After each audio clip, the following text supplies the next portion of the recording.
남편은 4살 연상이고 아직 아이는 없습니다. 결혼 당시 정말 딱 반반 했었고 생활비부터 공과금까지 반반 내고 있는 상태입니다. 지금 생각해보면 집안일은 제가 훨씬 더 많이 했었는데 남편은 매일 우리처럼 공평한 부분은 없을 거다.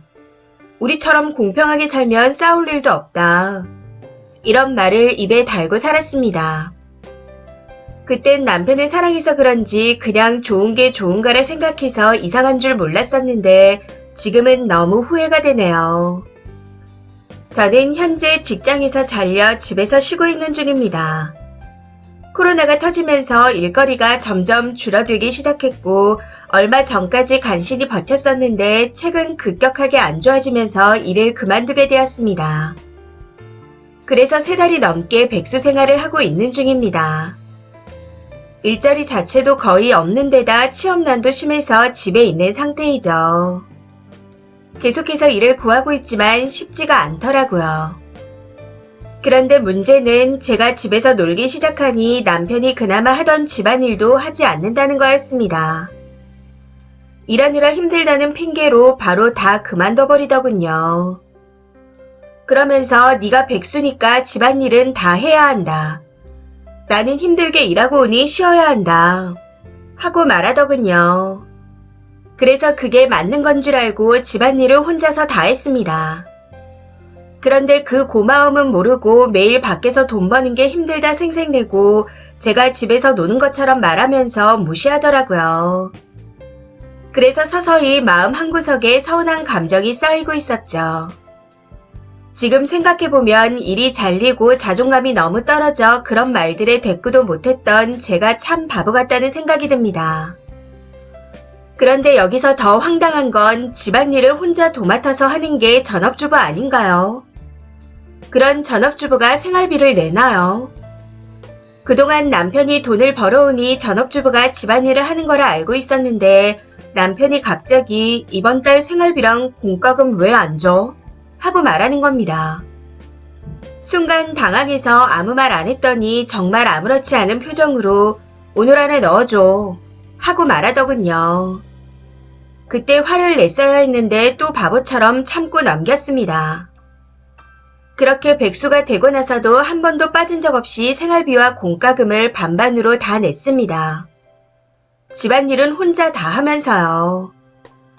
그러다가 저번 주에 쌓였던 게 한꺼번에 폭발해버렸습니다. 저는 많이 먹으면 하루에 2끼 정도 먹습니다. 보통은 제 돈으로 간식거리를 사다 놓고 대충 아침 겸 점심을 때우고 저녁에 남편이 퇴근하면 한 끼 먹는 그런 식이죠. 그러다 보니 너무 배가 고파. 빨리 씻고 나와라. 배가 너무 고프다. 얼른 같이 먹자. 하고 말했더니 수건으로 머리를 털면서 저를 무시하는 눈빛으로 하루 종일 하는 것도 없으면서 배는 고픈가 보다. 하고 말하는 겁니다. 물론 그 눈빛이라는 게 제 착각일 수도 있겠지만 당시에는 저를 정말 하찮게 보는 것처럼 느껴지더라고요. 그리고 무엇보다 남편의 그 말에 너무 화가 나서 참을 수가 없었습니다. 결국 그동안 쌓였던 게 미친 듯이 폭발해 식탁 위에 있던 떡볶이 냄비와 그릇들을 그대로 바닥에 엎어버렸습니다. 정말 29년을 살면서 제가 그렇게 폭력적인 모습을 보인 건 처음이었던 것 같습니다. 이후부터 눈이 뒤집혀서 내가 집에서 놀고 싶어 노냐. 나도 힘들다. 백수된 이후로 집안일을 혼자 다 하면서 생활비 한 번 안 빌리고 다 냈는데 네가 뭔데 나를 무시하냐. 네가 나한테 용돈을 한 번 주기랬냐 뭐랬냐. 보통 남자들은 여자가 일이 잘리면 생활비를 남자가 다 내고 오히려 용돈도 챙겨주며 여자를 위로한다던데 너는 찌질하고 돈도 못 버니 그런 선심도 쓸 줄 모르는 것 같다. 하고 울면서 막 쏘아붙였습니다.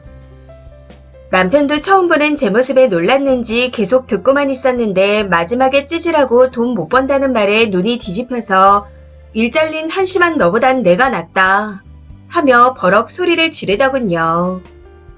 그래서 그냥 그대로 폰만 집어들고 친정으로 왔습니다. 부모님께 그동안의 사정을 다 얘기하고 이혼한다 말씀드렸고요.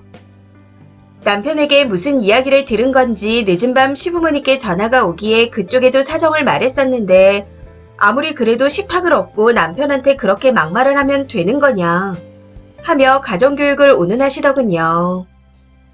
그 말에 저도 빡쳐서 당신 아들이랑 헤어질 테니 연락하지 마셔라 하고 바로 끊어버렸습니다. 그동안 아무리 부당한 대우를 당하더라도 시부모님께 언성을 높인 적이 단 한 번도 없었고 정말 잘 챙겼었는데 쌓였던 게 폭발하듯 다 올라와서 그렇게 쏟아내버렸습니다. 그러고는 부모님 품에서 펑펑 울어버렸네요. 남편 놈의 목소리도 듣기 싫어 이혼하자는 문자만 남겼더니 연락이 없다가 일주일이 지난 엊그제 찾아와서 그만하고 집에 가자. 서로 심하게 했으니 퉁치고 끝내자. 하며 개소리를 하는 겁니다. 그걸 보고 저희 아빠가 남편 놈의 멱살을 잡고 끌어내셨습니다. 싹싹 빌며 미안하다 엎드렸다면 저를 설득하려고 하셨다는데 저런 식으로 나오니 이혼 준비를 하라고 하시네요.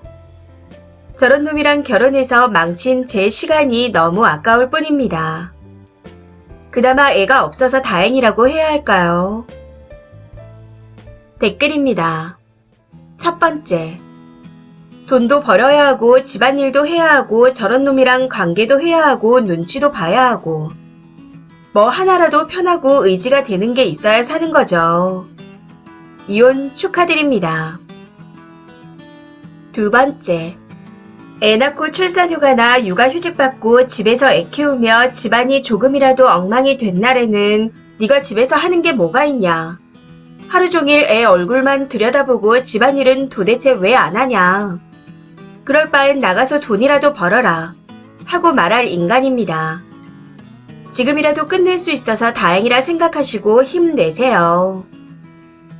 세 번째, 반반 결혼이 이렇게 무서운 겁니다. 반반 해서 무서운 게 아니라 반반이라는 것에 들어있는 그놈의 공평이라는 게 무섭다는 거죠.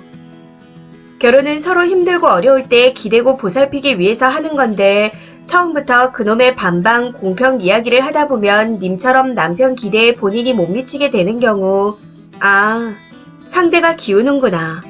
그럼 공평하지 않다. 이러면서 괴롭히기 시작하는 거죠. 그럼 남보다도 못한 거 아니겠어요? 네 번째, 직장을 잘린 부인에게 공과금과 생활비를 내라니요. 그 와중에도 공과금과 생활비를 반반 냈다고 하니 할 말이 없습니다. 두 분이 부부이긴 한 겁니까? 정말 이해가 안 가네요. 공과금과 생활비를 반반 냈는데도 불구하고 하루 종일 하는 것도 없으면서 배는 고픈가 보네. 라는 말을 하는데 아이라도 낳고 집에서 육아휴직이라도 하면 식충이 취급을 할 듯 합니다. 당장 이혼하세요. 다섯 번째, 결혼도 반반, 생활비도 반반인데 겨우 3달 조금 넘게 쉰다고 집안일은 여자분 독박인가요? 기적의 논리 오졌네요. 그리고 부부 사이에 배우자가 직장에서 잘리면 서로 다독여주고 그래야 하는 거 아닌가요? 시부모님이 가정교육 운운하셨다는데 그쪽 아들 가정교육 상태가 많이 심각한 것 같습니다. 여섯 번째, 나이도 4살이나 많은데 사랑하는 사람임을 떠나서 인류에도 발휘 못하나요? 정말 이해할 수가 없네요. 남도 실직해서 기운 빠져있으면 위로해주고 보듬어주는 게 사람 아닌가요? 결혼을 한 배우자이고 서로를 의지해서 평생을 함께 살 사람인데 말을 저런 식으로 한다는 것 자체가 이해할 수 없습니다.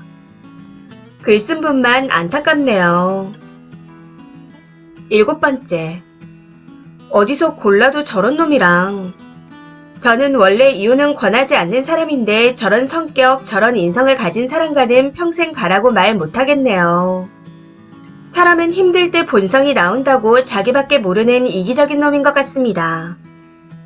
혼자 살지 결혼은 왜 해서 남의 집 귀한 딸을 이혼녀 만드는지. 욕도 아까운 놈입니다. 쓰니 마음 잘 추스리시고 이혼 잘하세요. 이 사연은 여기까지입니다. 시청해주셔서 감사합니다.